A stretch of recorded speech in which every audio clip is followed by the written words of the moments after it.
All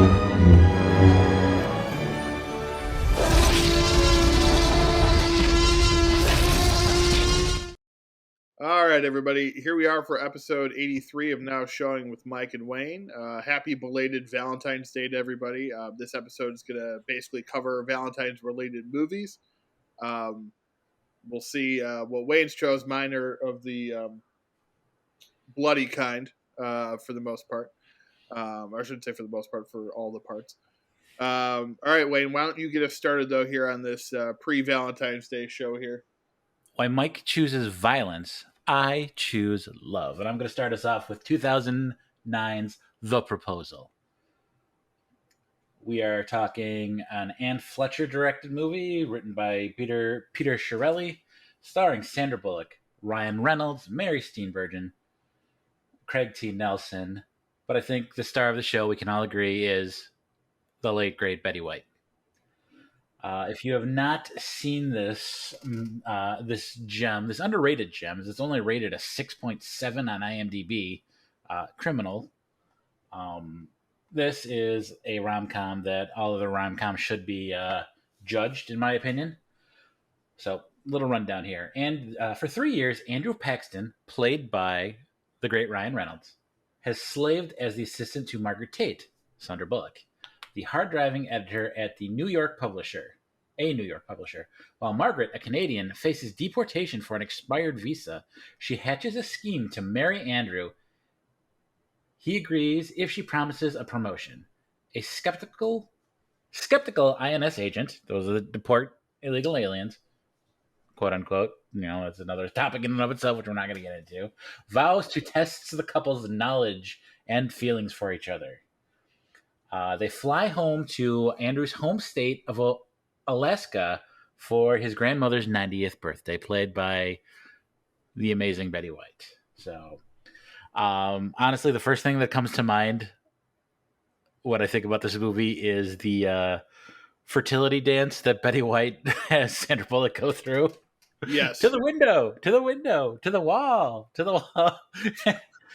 And yeah, they talk about all the lyrics, which is just fantastic. It makes me giggle. Yeah, it's a good scene. Yeah.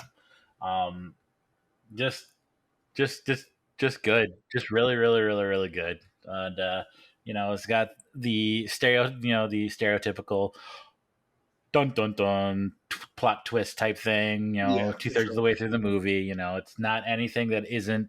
It's not breaking the mold, but it is just fantastic. This is one that Miranda actually enjoys watching as well. So good. It's always good to get this on and enjoy. Yeah, it's out of all his like rom-coms, it's probably his best. He didn't do a whole lot like Matthew McConaughey or anything, right? But out of the lot that he did, this is probably his best one. It helps that him and Sandra Bullock have great chemistry. Go ahead, Wayne. The one where he's got the little girl and they're trying to figure out, we're trying to figure out who the little girl's mother is another good one. And of course, I say that, but I can't remember the title of the movie. Yeah, it is. That one I look more of as like a drama with some rom-com elements to it. Because it's more about the relationship with him and the kid and stuff. That's a good one as well. But yeah, The Proposal, definitely his, I think, high mark for a lot of people when it comes to rom-coms. And a lot of it is, like I said before, it goes to their chemistry, the comedy of Betty White for sure, because anytime you get the funny grandma in there, it's pretty hilarious. There's a good behind-the-scenes clip that they did, her and Ryan Reynolds did, where he says some horrible things to her during production. It's pretty funny. You can find it out there if you haven't seen it. But yeah, it's a solid rom-com for sure. All right, so my first pick, away with the romance, on with the blood. My Bloody Valentine from 1981, Canadian slasher film directed by George Mihalka and written by John Beard. Stars Paul Kelman, who just passed away recently, Laurie Hyler, and Neil Affleck. No relation to Ben Affleck, as far as I know, or Casey Affleck. It is a story of a mine in this small town, and there was like a collapse. A bunch of miners die. One of the guys that lives is suspected that he's not going to make it, but then he does. Harry Warden is his name, and he goes on a killing spree, and he kills two people, if you could call it a killing spree, I guess. The two people he believes that were involved, and then it's believed that he is no longer a problem as he is in a psych ward. So we go 20 years later, and the killings start again. People getting hearts and candy boxes ripped out of people's bodies, and everyone thinks it's Harry Warden, but he's in a mental institution. So they're not sure if it's him, but they're expecting that it's him. And it just starts out this really cool slasher of, a kind of a whodunit, who is it? One of those kind of like a Scream type slashers where you're not quite sure who the killer is until the very end of the movie. Back then, it wasn't, it had a bit of a shock ending, I guess, with who it ended up being. Is one of the main characters, but it's a solid flick. It's got some good gore. Obviously, like I talked about, it's got some hearts being ripped out. The Miner has become this kind of classic slasher character. So he's got like figures and stuff made of him, and it's just one of those movies that it's always stuck with me. No matter, I've only seen it a couple of times, but I've always really liked it. I don't know if it's because it's like kind of the anti Valentine's Day movie or what, but it definitely is something I think people should check out. It's on Stars right now if you want to check it out. All right, Wayne, what's your second one? All right. I am going back to 1989 for this coming of age high school rom com. It is Say Anything. And I know I've talked about this one before, but I'm talking about it again because I love it. Written and directed by Cameron Crowe, stars John Cusack, Ione Skye, John Mahoney, Lily Taylor, Pamela Alden.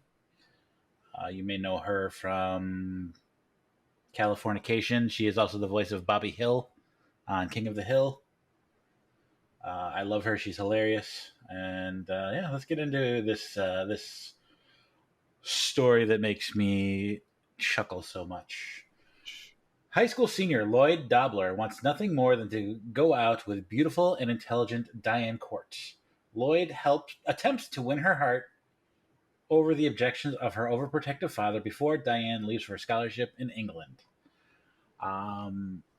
Again, this is some probably material from before we were ready to watch it because we were 6 and 7 respectively when this movie came out. But I remember the first time I saw this when I was in high school, and I'm just like, oh wow, just the iconic scene where he's John Cusack is in the trench coat and he's got the boombox and it's playing Your Eyes. And then, of course, you get other great scenes where he's teaching Diane how to drive a stick shift on her new BMW or her new fancy car that Daddy bought her. They are a well-off family, apparently, but it turns out that her dad is robbing old people. Not a good person. Yeah, he goes to jail for it, and scumbaggery. I believe I'm actually. I believe Lloyd actually does end up going to England with her on her whole, educational journey and whatnot. Maybe I think I haven't watched it. They end up going together at the end. Okay, I thought so. I didn't get a chance to watch it this week, but I do still love the movie, folks. Don't get me wrong. But again, it's one of my favorites. It's got the iconic high school party, and Lloyd invites her to go with him or meets up with her at it, and shows just how amazing of a guy he really is, and the courting, dating starts from there. Yeah, so it's definitely something you should check out if you're in the mood for laughing and romance. It's what I like about Say Anything is it's a rom-com, but it's not, because it's also very dramatic and very emotional at the same time.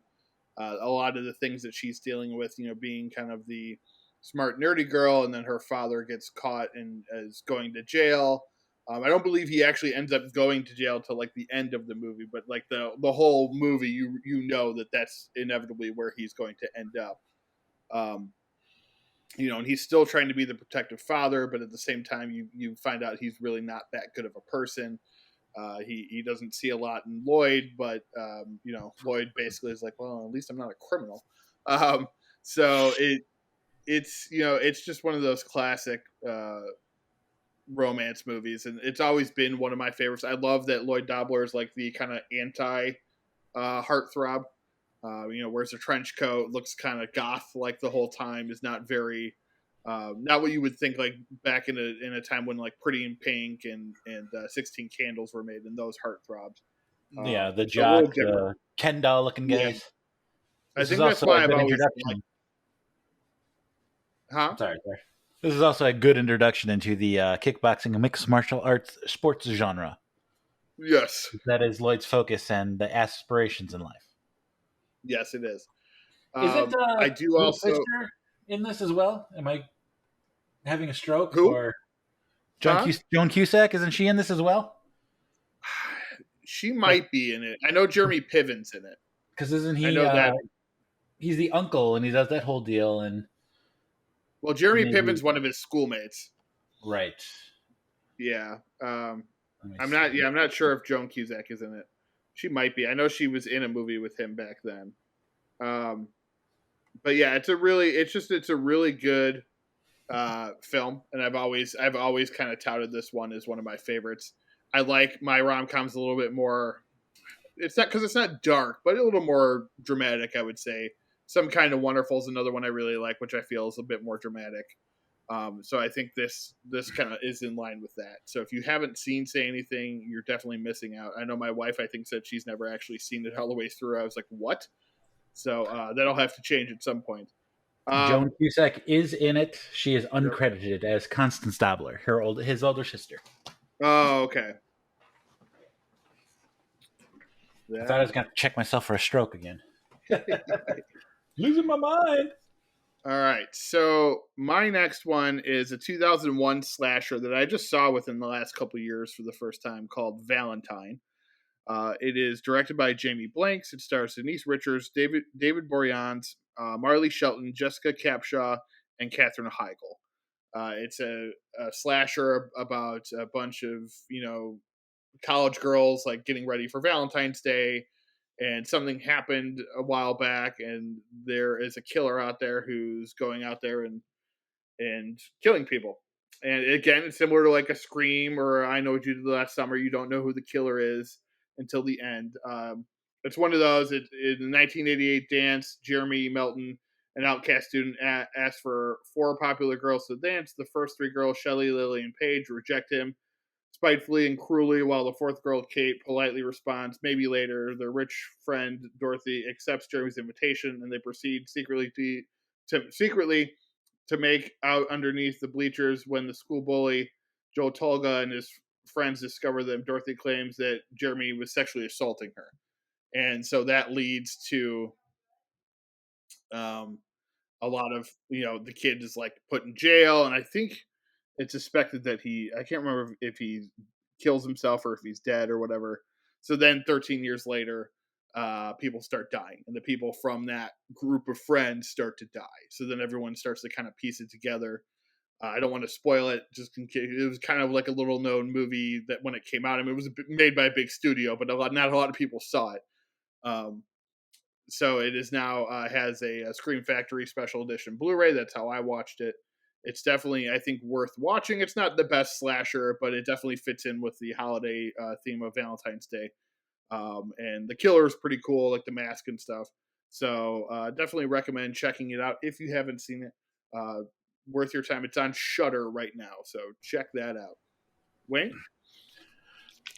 Outstanding. That's a very interesting concept. I think I will search that one out and watch it.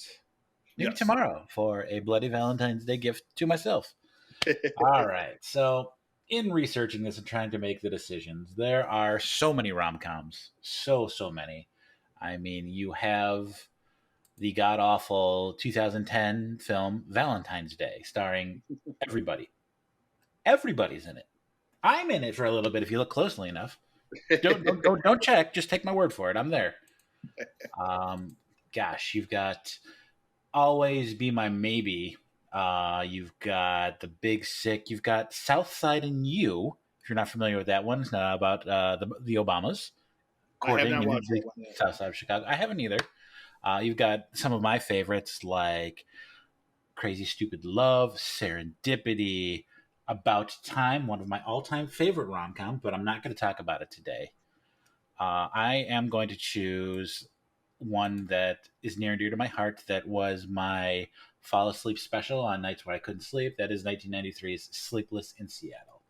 I know I've talked about it before, but again, this is all about me and my needs and my wants, so we're going to talk about it. A recently widowed man's son calls a radio talk show in an attempt to find his father a partner. This is a Nora Ephron directed film by Jeff Arch, Nora Ephron herself, and David S. Ward, starring the amazing Tom Hanks, the outstanding Meg Ryan, and a cavalcade of supporting actors, including Mrs. Tom Hanks, Rita Wilson. Victor Garber is in this. Thomas Rhys Farrell, Bill Pullman as the Bill Pullman character is the fiance to Meg Ryan in the beginning of this, who's allergic to bees. Definitely allergic to bees. It's a funny scene if you don't know what I'm talking about, but hey. The actress, she had a talk show for a while. She was in A League of Their Own with Madonna. I can't think of her name. Rosie O'Donnell is in this as well. David Hyde Pierce. Very, very cute movie. Tom Hanks is a widower. He loses his wife, and they relocate from Chicago to the always raining Seattle, Washington. They live on a houseboat, and I believe it's New Year's. I think so, yeah. Right around that time, the holidays, Jonah calls the radio show for his dad, Sam, saying that he needs a new wife. And, the radio host just, desperate for viewer or listener appeal, starts like dragging out this drama. It's like, do you not like the one he's got now? And just pumping the kid for information, then in turn pumping Sam for information. And it turns out that thousands of people are listening to this man just pour out his heart, if you will, because he really doesn't want to say a damn thing. He wants to get off the phone, but he decides to just kind of share. And I believe, it's this segment on the radio show is just heard by thousands of people, and he starts receiving fan mail and inquiries about and offers, if you will, lots and lots of interesting offers that they talk about in the movie. And it's just a very, very interesting, sad, funny at times film. There's a scene where he's walking down the street to the iconic public market where they throw the fish in Seattle with a pretty well-known actor, I believe. I can't think of it again. I didn't get a chance to revisit this one, but they're talking about, what do you do on dates? I haven't dated in years. And there's like they talk about, hello, Diane, let's take a look at these swatches, or just thinking about crazy, what do you do on a date? And that always brings up a good point. You and I have both been with our wives for very long times. 15 years, more prospectively, something around that time. Yeah. Anyway. I better know this. It's been let's see, where are we? Yeah, 15. Carry the two. The point I'm making is, I wouldn't know the first frickin' thing to do on a first date with somebody, and that is just no. I heaven forfend my wife ever leaves me in one way or another, because I would not know what to frickin' do with myself. And the idea of dating again, I'm just gonna be single. I'm good. No, thank you. So I tell my wife all the time, don't leave me, either by death or by legal option. Please don't. Anyway, though, rambling on, Sleepless in Seattle, the iconic film. I'm going to go ahead and ruin the ending, where Jonah decides to find Meg Ryan's character, who Annie Reed. They're supposed to meet on top of the Empire State Building on Valentine's Day, I believe. Is it Valentine or New Year's? It's New Year's. Is it? They're supposed to meet on top of Valentine's Day on a holiday, And Tom Hanks is freaking out. He flies from Seattle to New York, chasing his son down, praying to God that nothing happens to him. And they end up meeting on top of the Empire State Building and falling in love. yes. And he does writing to Sam at some point. Jonah reads the letter. That's what prompts him to try and meet her. Oh, no, you're right. It is Valentine's Day. So that works out, but you're right.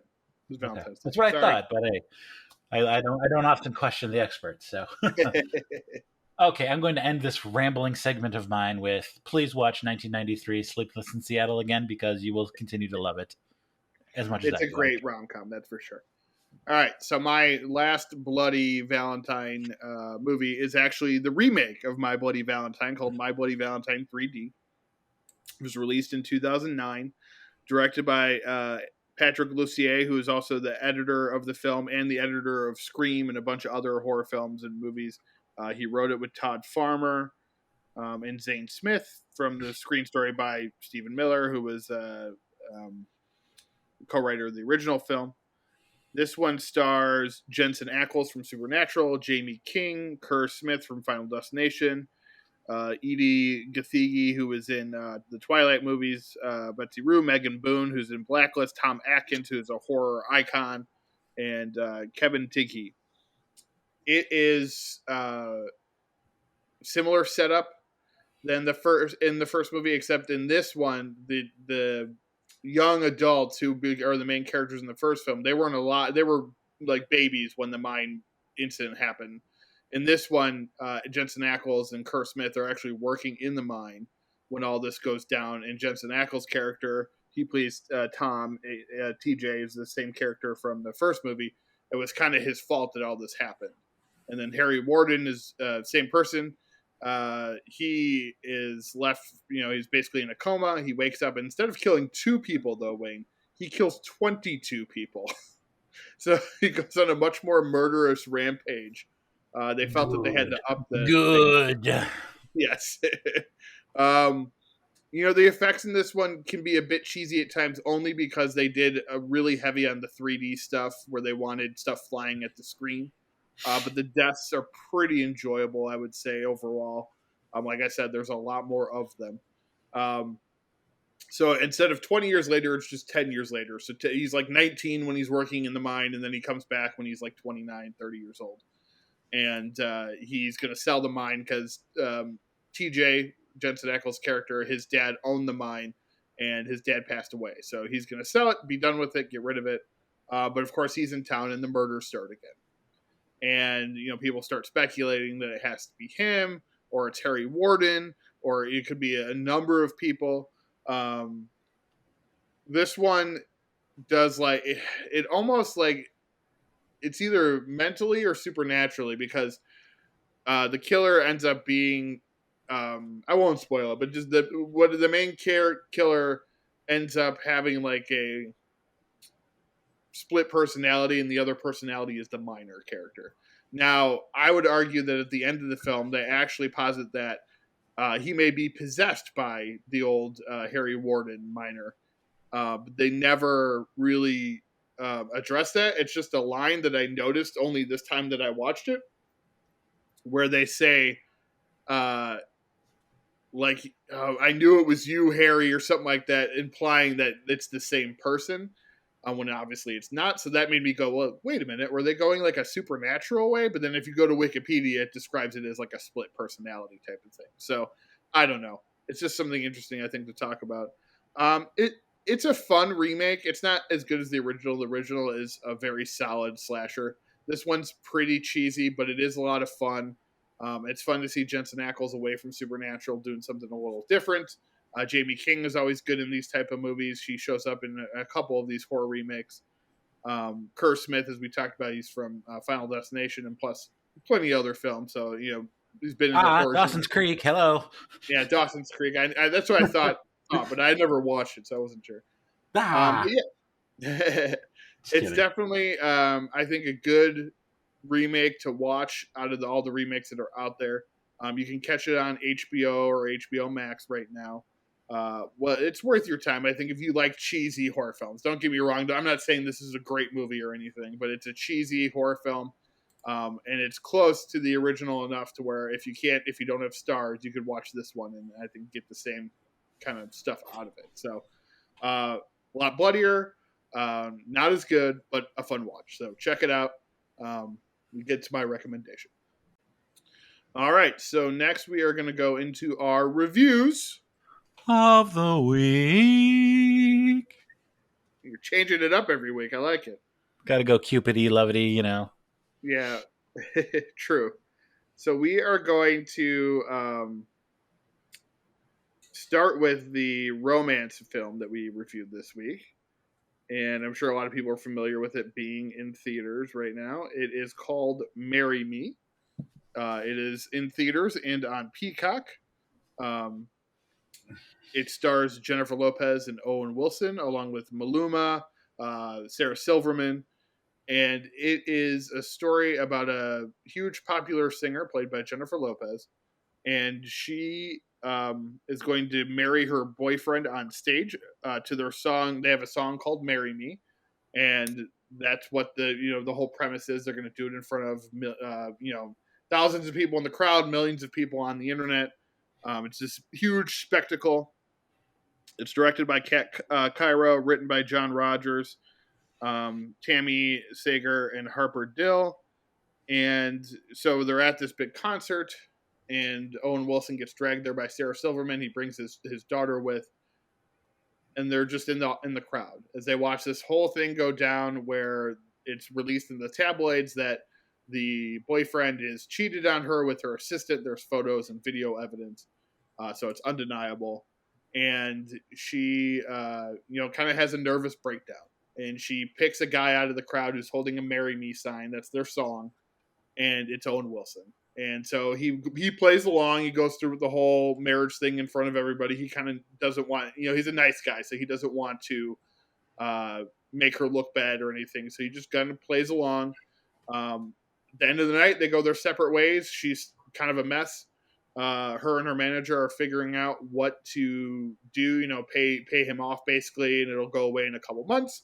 And she decides, well, why don't we just try it and see, basically pretend that we're married for 3 months. Still a pretense. Everyone knows they're not really married, but they're going to pretend that if they are, and then hopefully it'll just fade away into oblivion. It's a rom-com. So obviously with these stories and setups, that they're eventually going to start having feelings for each other or falling for each other. He is a teacher at his local middle school where his daughter goes, and he's actually her teacher. He's the math teacher. So they start, kind of developing this relationship, and then it becomes, will she get with him? Will she get back with her boyfriend? That type of rom-com film. So Wayne, what are your first thoughts on Marry Me? I am guilty of the eye roll. I really don't want to watch this. I really don't. And once you get past the cheese factor in the beginning, it actually is a pretty cute movie. I was actually pretty entertained by it. God, I'm going to sound like an asshole here, but my biggest thing is like, Owen Wilson, you look so old.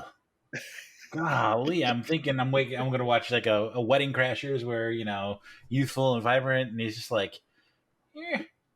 But he does a really solid job of being the character that he's supposed to be. Like, it's believable. Yes. It's not like a comedian trying to play it straight and you're just waiting for him to start doing his little goofy antics and stuff. He does a really nice job as Charlie, as the math teacher, and who's just struggling to figure out what his life is going to be for the next 5, 10, 20 years when the whole situation with Kat happens.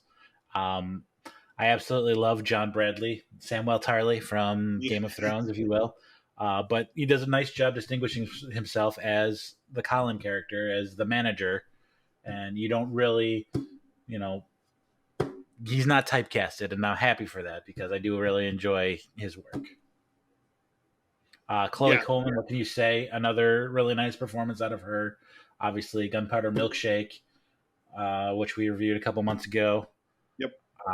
She's done a couple other things I'm sure I know that we've talked about that I can't think of off the top of my head. But yeah, she's developing into a very successful young actress, and I'm excited to see where she goes from here.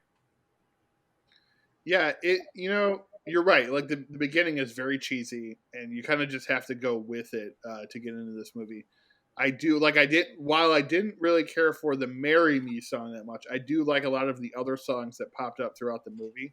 So I think Yes. that kind of helped as well. And I'm not even the biggest Jennifer Lopez. Like I'm not a huge fan of her music or anything, but I thought a couple of the songs that came on later in the film were actually really good, and that help my enjoyment level of this film.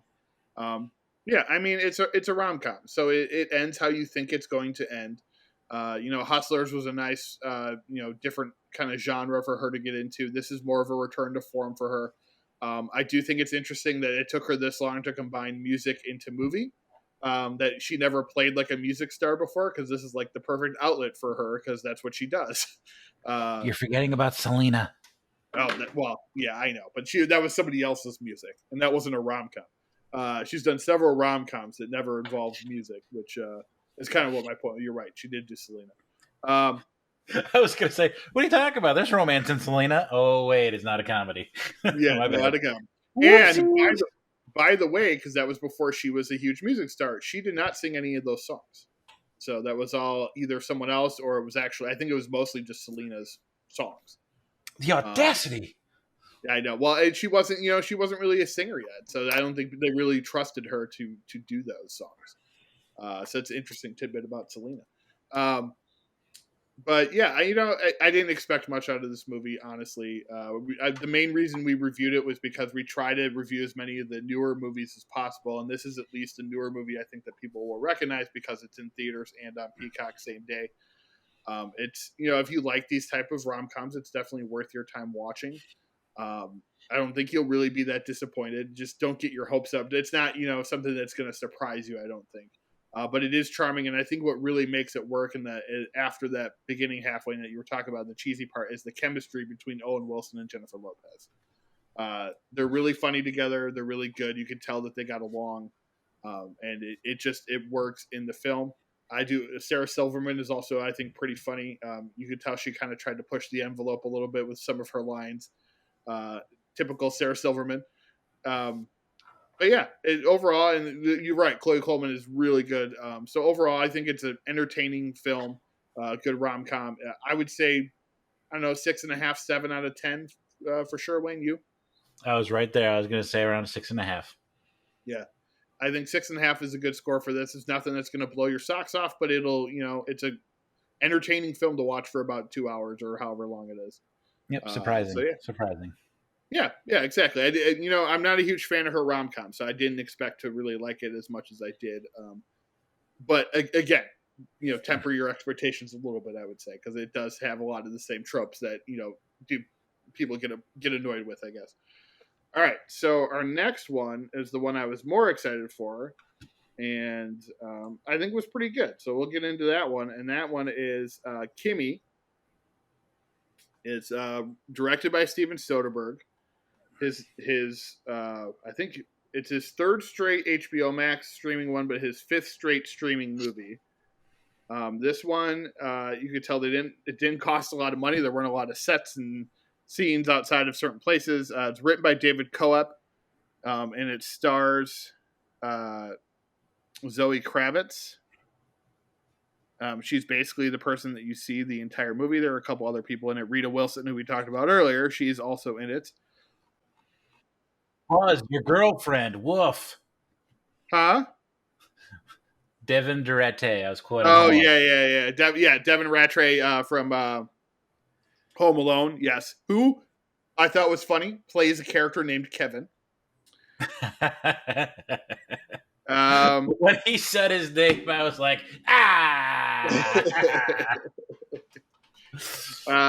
Erica Christensen's really just kind of in glimpses of this. Same with Robin Givens. She plays her mom. She's on the phone only. This is the only time we ever see her. So KIMI is a like Amazon, like Alexa, basically. That's what KIMI is. And so we meet Zoe Kravitz's character, who works for them, Angela. She is, since the pandemic, You find out that something happened to her like right before the pandemic, and that's made her want to stay inside. And guess what? The pandemic hit and made everything even easier. She works from home. She is agoraphobic. It kind of plays itself similarly to something like a Rear Window or a Disturbia, where she's at home. She's doing her job. Her job is to basically listen to KIMI commands from customers and ones that didn't go through, and then she inputs them into the computer so that if someone asks that question again, it'll go through. While during one of her sessions, she hears what sounds like a woman being hurt, being brutalized. And so she ends up reaching out to this programmer that she works with, I think Darius or Darian or whatever, something, I forget what his name is exactly, but he ends up giving her the password so she can go in and listen to all that woman's KIMI commands. And she ends up basically hearing the woman's murder through all that, because the woman was actually recording. The woman is Erica Christensen's character. She was recording these incidents as they were happening through the KIMI. Allows you, it's like I said, it's like an Alexa device, allows you to record situations and stuff like that. So she was doing that as backup because she was fearful something was going to happen. I love the fact that it starts out as Rear Window and then it turns into like a panic room type situation. Yes, a panic room, or what's another good example? But like almost even like a Run Lola Run. Like it's this whole situation where it's this isolated thriller until all of a sudden she has to go outside, and then it turns into kind of this like chase film. Very tense. Which I think, very tense oriented. Yep, and both aspects I think of the film work really well. It's Soderbergh. It's crazy that he's kind of like just become this guy who's like, how cheap can I make a movie? And no matter how cheap he goes, I usually end up liking his films. It doesn't really. It's just he knows how to engage the audience. He knows how to keep you entertained throughout the whole film. And it's an 1.5-hour film, so it's real quick. And Zoe Kravitz is really good in this. I'm glad we're going to get to see more of her. She's going to be in the Batman movie coming out. She's really talented, I think. So I think this is a good showcase for her. I think the movie itself is actually really good. It's very entertaining. If you like movies like Disturbia or Rear Window or something like Run Lola Run, or what was the one you mentioned, Wayne? Panic Room. Panic Room, also a really good movie, underrated film, I think. It does, and it has a lot of similar styles, I think, to Panic Room. But there's some really good moments here. I don't want to give away the ending, but I think the ending is especially something really fun and entertaining, and kind of another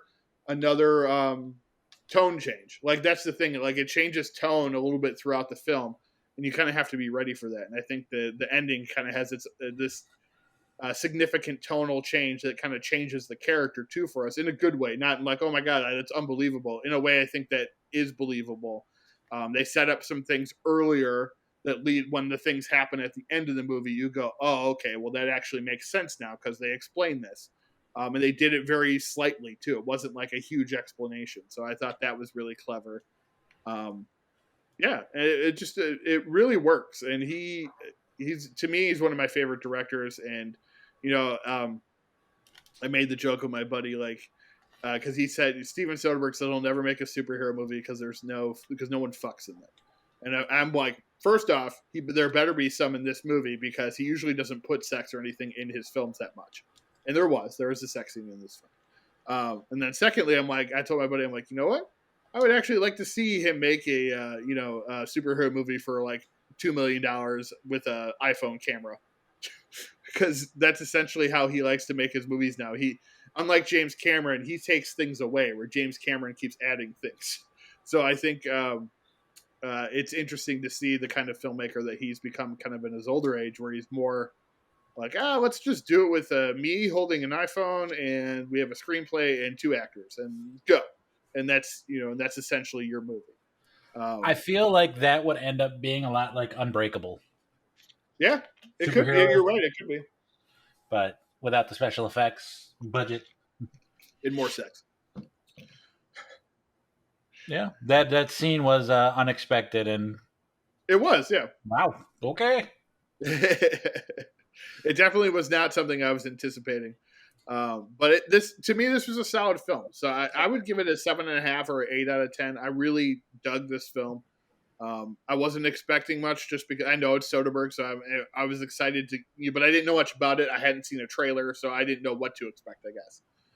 I really ended up liking it a lot. Wayne, what are your final thoughts on it? I'm around a 7. It was very good. But it's not something I'm going to revisit anytime soon Okay. or ever again. Honestly, I don't know. Maybe, but yeah, everybody did a great job, and yeah, I'm in the 7 category. All right. Sounds good. All right. So moving on to anything you watched that you wanted to talk about, Wayne? Let's see. The Book of Boba Fett finished up this week with its finale. Um, while it was an action packed finale, to say the least, I kind of feel like they hit the high note for me in episodes 5 and 6. But overall, it was a great finale to the series. I finished up Yellowstone season 4. Yeah. I am very thankful that we're going to get a season 5. So Yep. looking forward to that. And then, yeah, that was about it All for right. this So week. um, I watched Reacher, which is a really good TV series on Amazon Prime. Definitely worth checking out. There was a movie series with Tom Cruise. They did just 2 films. They were okay. The series is much better.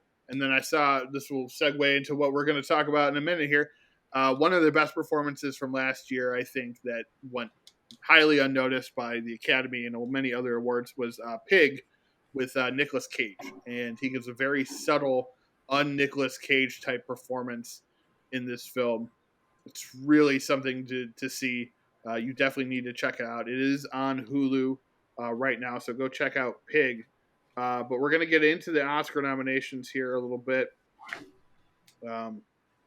It was a bit, it was interesting to see a lot of people's reactions. The one thing I'm noticing over these last couple years, I'm a big movie buff, so I just like the Academy Awards. I'm not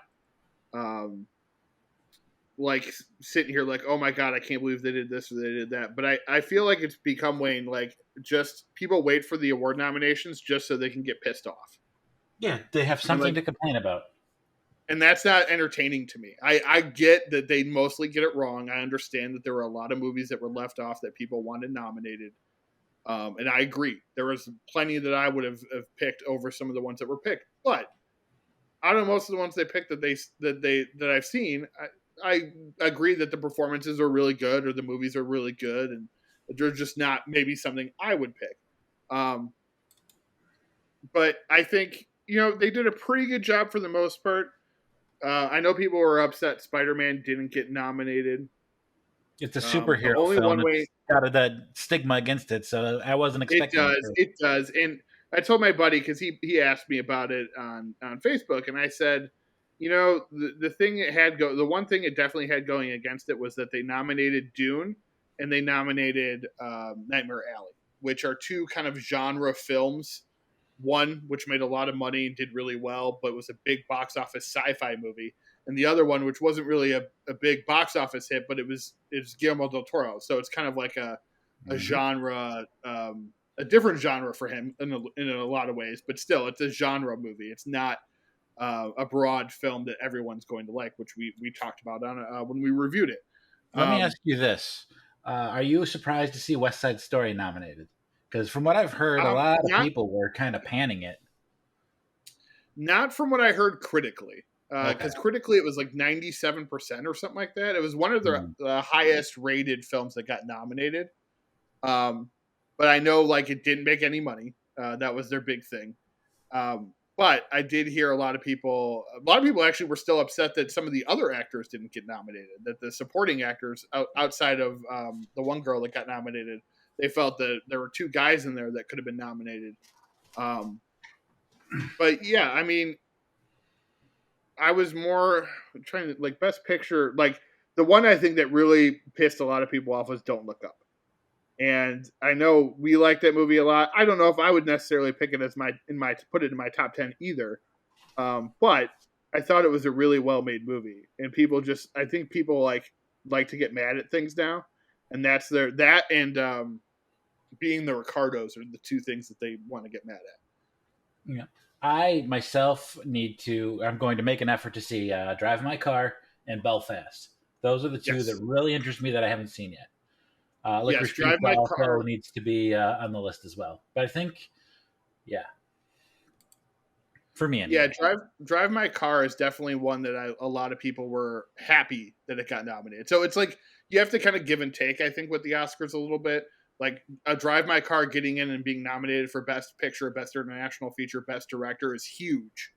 While maybe being the Ricardos being nominated for the three acting categories, but essentially nothing else is kind of surprising.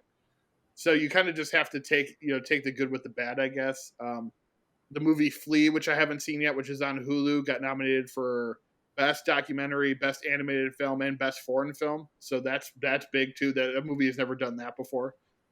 Um, and then the other one, The Worst Person in the World, got a Best Screenplay nominee, which a lot of the foreign films usually don't. I think they're starting to spread it around because that the one thing they missed on, I think, is like if Drive My Car, Wayne, is so good and it only has essentially like two actors in it, why were neither one of them nominated for Best Actor and Actress? A very, That's what shocks me. You know what I mean? very good point, sir. It's this same with Parasite. They gave so much love to Parasite, but they didn't nominate any of the actors. So that I think is where people are trying to get through. Like, why are these foreign films being so popular, but the actors themselves are not being nominated? A lot of people wanted the guy from Worst Person in the World to be nominated. So I mean, there's I haven't seen that yet, so I can't say one way or the other. And again, it's all different for everybody. Someone can't tell me, oh well, no, this was a definitive best performance. Like no, like being Ricardo's is a perfect example. I thought they were both excellent in that film. Yep. People think they overacted or underacted or didn't do the justice to the part. I think they did. I think the movie was good because of them. And the reason it didn't get nominated is because it wasn't elevated after, outside of their performances. I think a lot think of people are just hung up that they don't look enough like the characters. and I That's think what I that a think the lot of problem. that is, I think that's what it is. That's what I think. I do think like J.K. Simmons, like I would rather have seen Ben Affleck for Tender Bar or even for The Last Duel. Because J.K. out of all four of them that performed, I think J.K. Simmons, not that he was the weakest, but he was just J.K. Simmons essentially. I Yeah. didn't feel like he was that character as much as I felt that from Nicole Kidman and Javier Bardem and the young woman that played Ethel. I forget her name, so I apologize. But I think she should have been nominated actually, along with the rest of them. But yeah, it's every year when this happens, that you get people that are going to be upset, they're going to be mad, and it's like to me, it always seems to be the people that don't care. They always say, "I don't care about the Oscars," and then the nominations come out, and then they get all angry about it. And I'm like, I thought you didn't care. Like, Yeah. if you don't care, then don't care. I do think The Power of the Dog, that was my best movie I've seen from last year. So that one getting 12 nominations was big. And I think it deserves it. So we'll see. Yeah. How that I holds up. really wish we would have seen a little something for the Tender Bar, because that is one of my favorites, or probably my favorite of the year so far. Yeah. But hey, I'm a sucker for that kind of movie. So the coming of age story. yep. Yeah, No. The anti-hero dad uncle.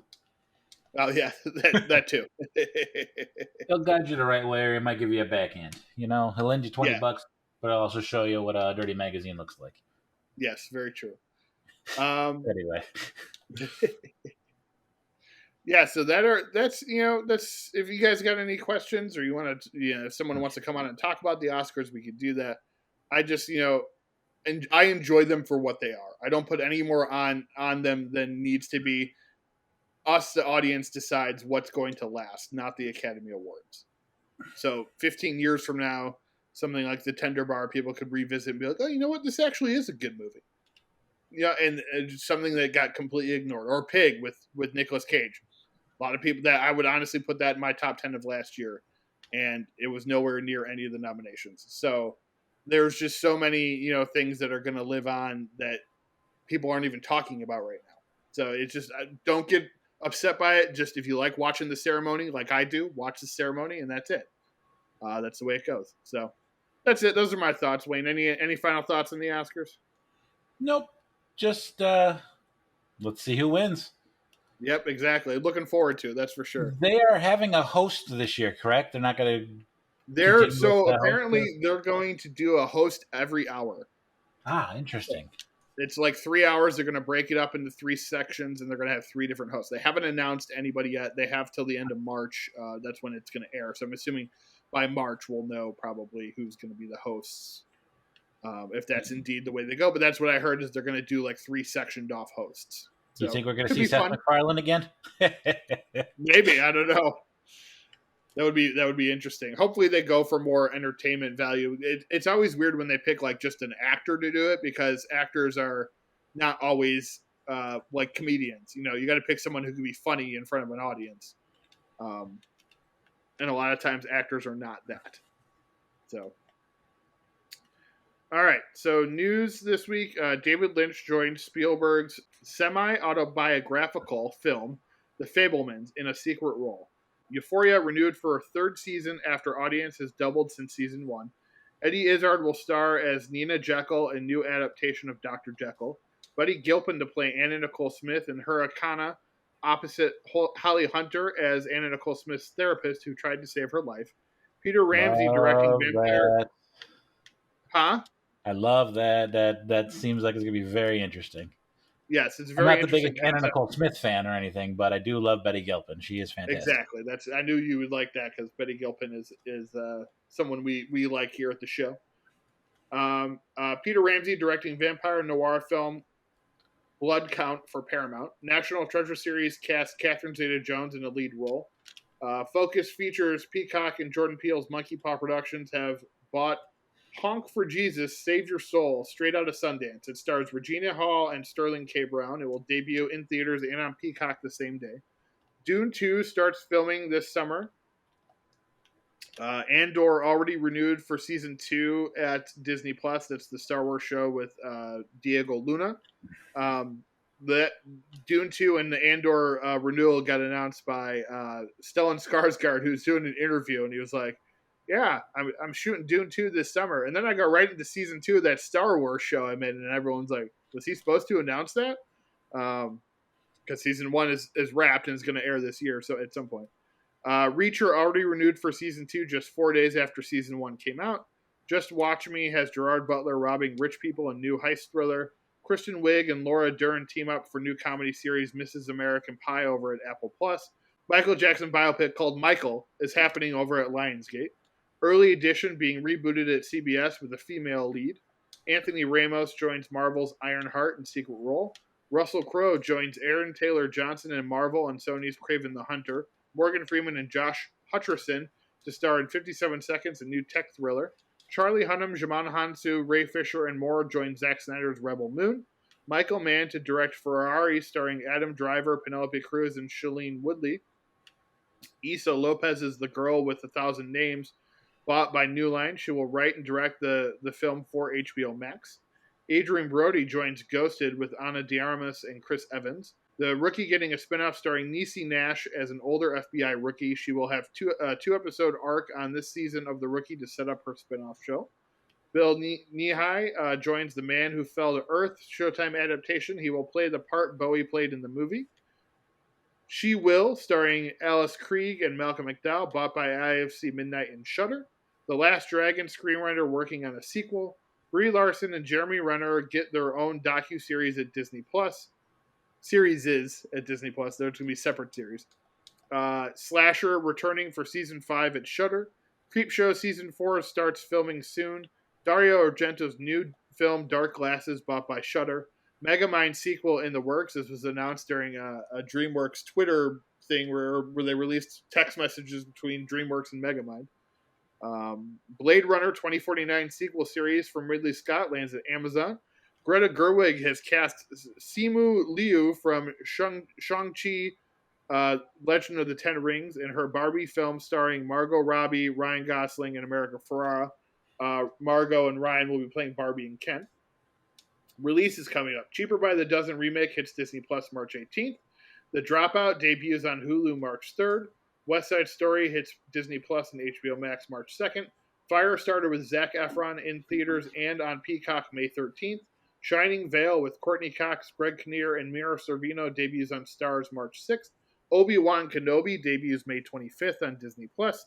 Life and Best series with Amy Schumer hits Hulu March 18th.